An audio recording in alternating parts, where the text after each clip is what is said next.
कल मुझे बहुत तकलीफ हुई जब माननीय चीफ जस्टिस ऑफ इंडिया साहब ने कहा कि हम तो नहीं कर सकते, उन्होंने हाथ खड़े कर दिए। भारत के संविधान ने सुप्रीम कोर्ट को अनलिमिटेड पावर दिया, जबरदस्त पावर दिया है। दुनिया का सबसे शक्तिशाली सुप्रीम कोर्ट भारत का सुप्रीम कोर्ट है। आर्टिकल 142 जैसा प्रावधान दुनिया के किसी संविधान में है ही नहीं है, जहां सुप्रीम कोर्ट की इतनी पावर दी गई है कि वो संसद का बनाया हुआ कानून खत्म कर दे, राज्यों का बनाया हुआ कानून खत्म कर दे और जरूरत पड़ने पे कंप्लीट जस्टिस करने के लिए, राइट टू जस्टिस को इंश्योर करने के लिए जो डायरेक्शन पास करना चाहे पास कर दे।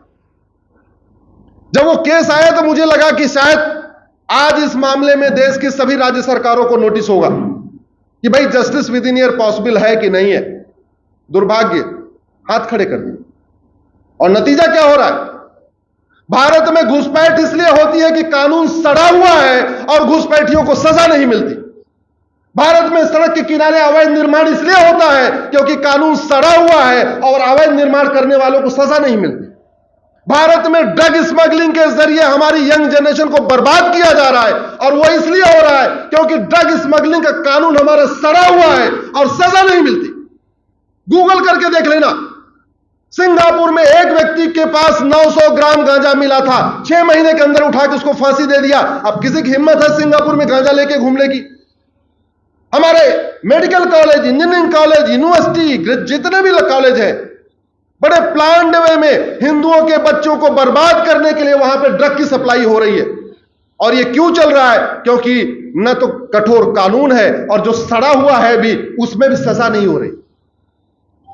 इसलिए मैं कई बार कहता हूं, भारत की आधी समस्याओं के लिए हमारी सड़ी हुई पुलिस व्यवस्था, सड़ी हुई न्यायिक व्यवस्था और सड़ी हुई प्रशासनिक व्यवस्था जिम्मेदार है। भारत की 50% समस्याओं के लिए यह सुप्रीम कोर्ट जिम्मेदार है, जिसने आज तक justice with in year, justice for all पे कभी कॉग्निजेंस नहीं लिया। दुनिया भर के केसेस पे सुओ मोटो लिया, लेकिन आज तक जस्टिस विद इन ईयर पे सुओ मोटो नहीं लिया। आज मैं रिक्वेस्ट करता हूं, माननीय सुप्रीम कोर्ट एक जस्टिस विद इन ईयर पे सुओ मोटो ले ले। देश के सारे डीजीपी से पूछे, सारे चीफ सेक्रेटरी से पूछे, जितने एडवोकेट जनरल हैं उनसे पूछे, अटॉर्नी जनरल से पूछे, सॉलिसिटर जनरल से पूछे, ये पॉसिबल है कि नहीं है। मैं कहता हूं 1 साल तो ज्यादा है, 6 महीने में सजा हो सकती है। और इस सड़ी हुई न्यायिक व्यवस्था का परिणाम है कि भारत में इस समय 6 करोड़ घुसपैठिए रह रहे हैं। यह सड़ी हुई न्यायिक व्यवस्था का परिणाम है कि भारत में प्रतिदिन 10,000 हिंदुओं का धर्मांतरण हो रहा है। प्रतिदिन 10,000 हिंदुओं का कन्वर्जन हो रहा है। यह सड़ी हुई न्यायिक व्यवस्था का परिणाम है कि भारत में अश्लीलता बढ़ती चली जा रही है।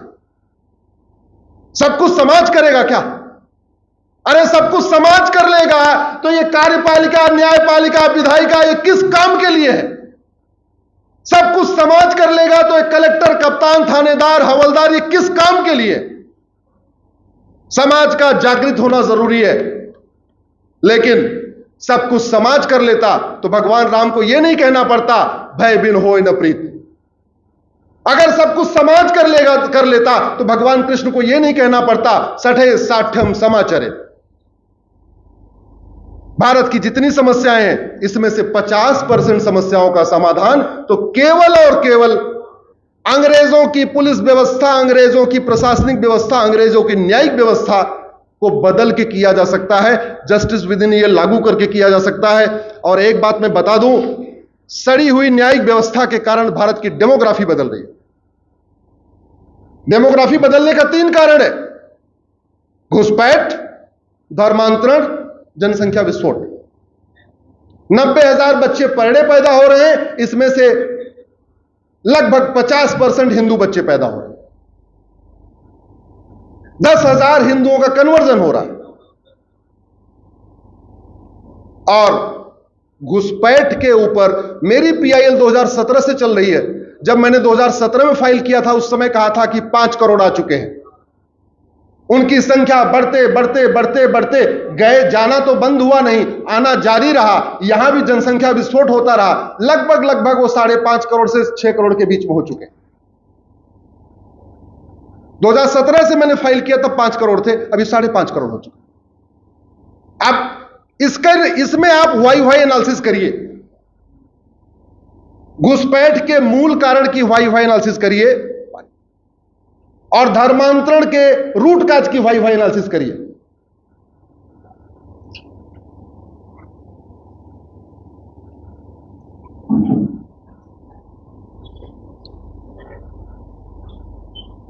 घुसपैठ होती क्यों है?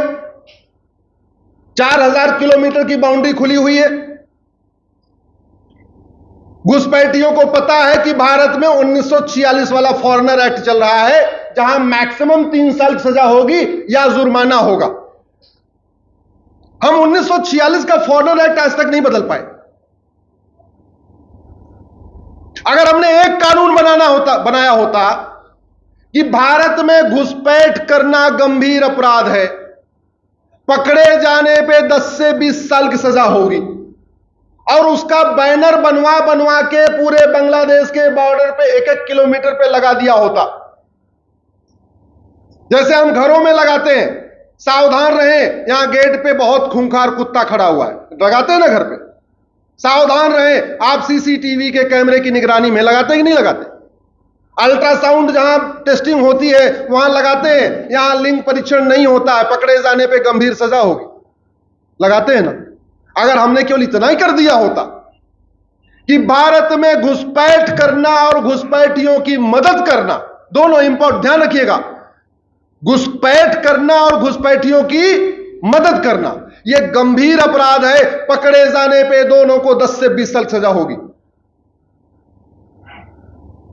और इसके हर जगह पोस्टर लगा देते, बड़े बड़े जहां चौराहे हैं वहां लगा देते, पूरे बांग्लादेश के बॉर्डर पे लगा देते, तो कुछ तो खौफ पैदा होता।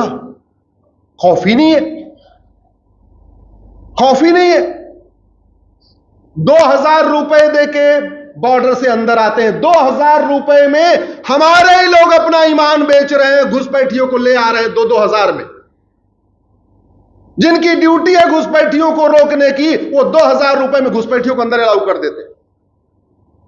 अंदर आता है घुसपैठिया, दलाल को पकड़ता है, कॉमन सर्विस सेंटर पे 2000 रुपए में आधार बनवा लेता है, 4000 दूसरे दलाल को पकड़ता है, 2000 रुपए में राशन कार्ड बनवा लेता है, 6000 दलाल को पकड़ता है, 2000 रुपए में बर्थ सर्टिफिकेट बनवा लेता है, 8000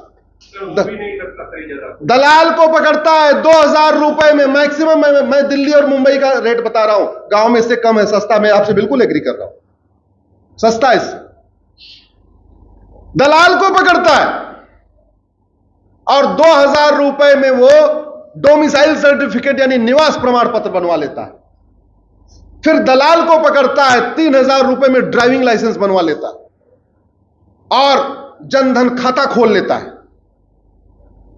सारे सरकारी योजनाओं का लाभ लेता है, माइनॉरिटी अफेयर मिनिस्ट्री का लाभ लेता है, केंद्र सरकार की योजनाओं का, राज्य सरकार की योजनाओं का लाभ लेता है, मुफ्त में राशन लेता है, मुफ्त में मुद्रा लोन लेता है, मुफ्त में जो है मकान लेता है। इस बीच में कोई चुनाव आता है, हमारे यहां हर साल चुनाव होता है, एक साल वोटर पार्षद का होता है, एक साल प्रधान का होता है, एक साल विधानसभा का होता है, एक साल लोकसभा का। जैसे वोटर लिस्ट अपडेट होना शुरू होती है, किसी एक नेता के पास वोट जीवी नोट जीवी गद्दार नेता के पास जाता है, कहता है हमारे पास 100 वोट है, हमारा नाम नहीं जुड़ा हुआ है, ये देख लो 6-6 डॉक्यूमेंट है, हमारा नाम जुड़वा दो, हम तुम्हें वोट दे देंगे। वो वोट जीवी नोट जीवी गद्दार नेता उनका वोटर आईडी में नाम जुड़वा देता है और वो भारत के नागरिक बन जाते हैं। ये खेल ऐसा कोई राज्य नहीं है जहां नहीं हो रहा है। आपके दिल्ली के ऐसा कोई जिला नहीं है जहां यह खेल नहीं हो रहा है, ऐसी कोई विधानसभा है नहीं है जहां यह खेल नहीं हो रहा है, ऐसा कोई वार्ड नहीं है जहां यह खेल नहीं हो रहा है, ऐसी कोई लोकसभा है जहां वार्ड नहीं हो रहा है। और विश्वास नहीं है, आज मैं दिल्ली वालों से कहता हूं, दिल्ली में 7 लोकसभा है, वोटर आईडी हर चुनाव के पहले अपडेट होती है। जनगणना तो 10 साल पे होती है, लेकिन वोटर आईडी हर चुनाव के पहले अपडेट होती है।